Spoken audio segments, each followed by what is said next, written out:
মাত্র দুটি উপকরণ দিয়ে অসম্ভব মজাদার ডেজার্ট আইটেম এখন কিন্তু আপনারা পারফেক্টলি বাসায় তৈরি করে নিতে পারবেন।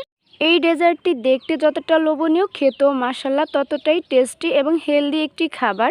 বাই দ্য ওয়ে, আসসালামু আলাইকুম everyone, welcome to Naba Islam kitchen. কেমন আছেন সবাই? আশা করছি আল্লাহর রহমতে অনেক ভালো আছেন।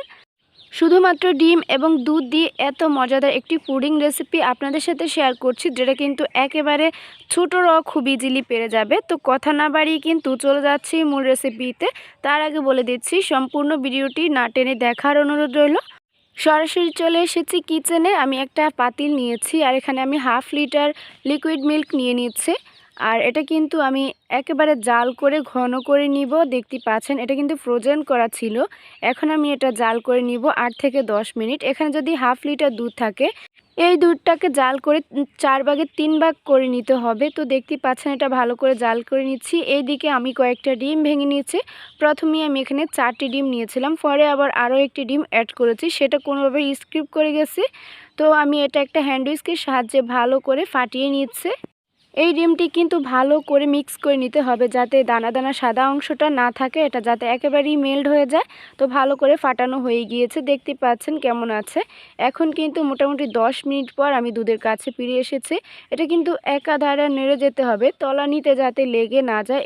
এই দুধটা আরও একটু ঘন করার জন্য এখানে আমি 2.5 টেবিল চামচ পরিমাণ গুঁড়া দুধ ব্যবহার করেছি। আপনারা চাইলে এটা জাল করে আরও ঘন করে নিতে পারেন, তবে গুঁড়া দুধ দিলে কিন্তু এটার টেস্ট অনেক বেশি ভালো আসে। আমি এখানে 2.5 টেবিল চামচ পরিমাণ অ্যাড করেছি।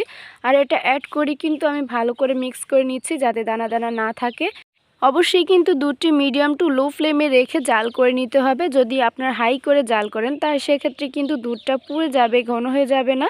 তো দেখতেই পাচ্ছেন এটা এরকম কনসিস্টেন্সি হয়ে গিয়েছে। এখন আমি অ্যাড করে দিচ্ছি চায়ের কাপ নিয়েছি, এখানে আমি 1 কাপ পরিমাণ চিনি অ্যাড করেছি। এখানে মিষ্টিটা আপনার টেস্ট অনুযায়ী ব্যালেন্স করে নিতে হবে।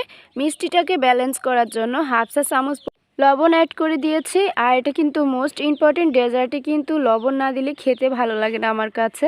তবে যারা মিষ্টিতে লবণ পছন্দ করেন না, তারা চাইলে স্কিপ করতে পারবেন। তো দেখতেই পাচ্ছেন এটা একেবারেই ঘন হয়ে গিয়েছে। আমি চুলা থেকে নামিয়ে এটা ঠান্ডা করে নিচ্ছি।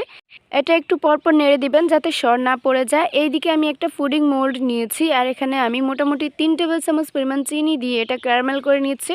যারা ক্যারামেল করতে চান না, তারা চাইলে এটি স্কিপ করতে পারেন, তবে ক্যারামেলটা দিলে এটা দেখতে যতটা লোভনীয় হয়, এটা খেতেও অনেক ভালো লাগে। অবশ্যই কিন্তু ক্যারামেলটা দেওয়ার চেষ্টা করবেন। তো চিনিটা আমি মিডিয়াম হিটে গরম করে নিয়েছি, দেখতে পাচ্ছেন গলে গিয়ে যখনই এইরকম কনসিস্টেন্সি আসবে, তখনই কিন্তু চুলাটা অফ করে দিতে হবে। এটা কিন্তু বেশি করলে একবার পুড়ে যাবে, তিতা হয়ে যাবে। এখন কিন্তু এটা আমি ঠান্ডা করে নিচ্ছি, আর দেখতেই পাচ্ছেন 3 থেকে 4 মিনিট পর কিন্তু এটা ঠান্ডা হয়ে যাবে। আগে থেকে ফাটিয়ে রাখা ডিমের সাথে কিন্তু ঠান্ডা করে নিয়েছি, দুধটা আমি অ্যাড করে দিয়েছি। আবারও এখানে আমি 1 টেবিল চামচ পরিমাণ গুঁড়া দুধ অ্যাড করেছি। আপনারা চাইলে এটি স্কিপ করতে পারেন, তবে দিলে স্বাদটা একটু ভালো আসবে। 2 চা চামচ পরিমাণ ভ্যানিলা এসেন্স ব্যবহার করেছি। অনেকেরই কিন্তু ডিমের গন্ধ সহ্য হয় না, তারা এরকম এসেন্স ব্যবহার করলে কিন্তু ডিমের যে ব্যাড স্মেল সেটা আর থাকবে না। এই উপকরণগুলো দিয়ে কিন্তু আবারও একবার আমি হ্যান্ড উইস্কের সাহায্যে ভালো করে মিক্স করে নিয়েছি। ক্যারামেল করা মোল্ডের উপর কিন্তু এবার আমি ডিম আর দুধের মিশ্রণটা ঢেলে দিয়েছি, খেয়াল করেছেন নিশ্চয়ই। এটা একবার ভালো করে ঝাঁকিয়ে নিব, যাতে কোনো রকম লাম্পস না থাকে। এরপর কিন্তু আমি ঢাকনা দিয়ে ঢেকে চলে যাচ্ছি নেক্সট স্টেপে। আমি একটা ফ্রাই প্যান নিয়েছি, আর এখানে একটা স্টিনার বসিয়ে দিয়েছি। এবার এখানে আমি মোটামুটি 2.5 কাপ পানি অ্যাড করে দিয়েছি। এখন আমি পুডিং মোল্ডটা একদম মাঝ বরাবর বসিয়ে দিয়েছি, আর এটা আমি ঢেকে রান্না করে নিব 20 থেকে 25 মিনিট। এরই মাঝে কিন্তু এটা কুক হয়ে যাবে। মোটামুটি আমি 25 মিনিট পর ফিরে এসেছি, দেখতেই পাচ্ছেন। আমি ঢাকনাটা সরিয়ে এবার আমি একটা টুথপিক দিয়ে এটা চেক করে নিচ্ছি। যখন এটা ক্লিন আসবে, বুঝতে হবে এটা পারফেক্টলি কুক হয়ে গিয়েছে। দেখতে পাচ্ছেন আমার এটা কিন্তু পারফেক্ট হয়েছে। এরই মাঝে কিন্তু আমার চুলার আঁচটা মিডিয়াম টু লো ফ্লেমে ছিল। যদি পানিটা শুকিয়ে যায়, চাইলে আরও একটু পানি অ্যাড করতে পারেন। এখন আমি এটা মোল্ড আউট করে নিব। তার আগে এটা কিন্তু অবশ্যই ঠান্ডা করে নিতে হবে। ঠান্ডা হয়ে গেছে, এখন আমি একটা নাইফের সাহায্যে কিন্তু চারিপাশটা আমি একটু ছাড়িয়ে নিচ্ছি, তাহলে কিন্তু এটা মোল্ড আউট করতে একেবারেই ইজি হবে।